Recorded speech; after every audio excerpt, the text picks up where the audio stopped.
Hi guys, a day in my life po.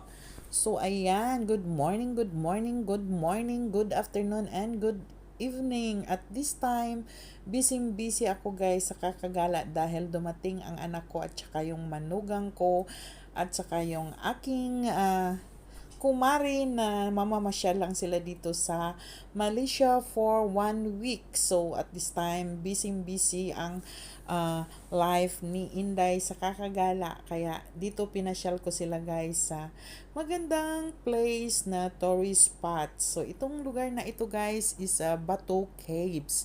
Ito yung very famous Indian temple. So, ayan guys. Bago mo mararating ang maraming statue na makikita mo guys, I think 200 plus steps na aakyat ka sa tuktok. Doon mo makikita ang different type of statue ng Indian temple. So, ayan. At saka makikita natin guys yung pinakamalaki na statue guys. Ayan.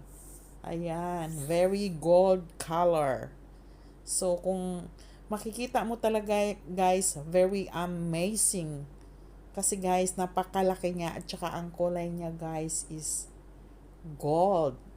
Pero hindi gold digger, is a gold yan guys ang kanyang kulay. At saka makikita mo ang dami-daming tao na umaakyat doon sa pinakatuktok. If I'm not mistaken, is 200 plus steps or 300 something like that, but hindi ko alam kasi nga hindi naman ako talaga umaakyat doon dahil hindi kaya ng power ni Inday kasi baka mamaya si Inday kung aakyat doon hindi na makakalakad kinabukasan.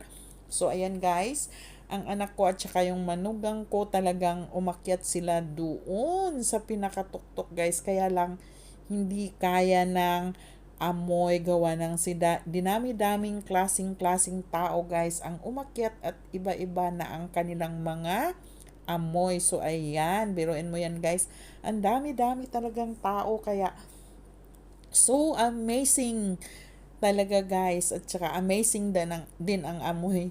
Kaya yun. So ayan guys, makikita natin yung pinakamalaking uh, statue. So hanggang dito na lang guys, and thank you so much for watching. See you later for another video again. Please subscribe, follow and share in my channel. Thank you so much.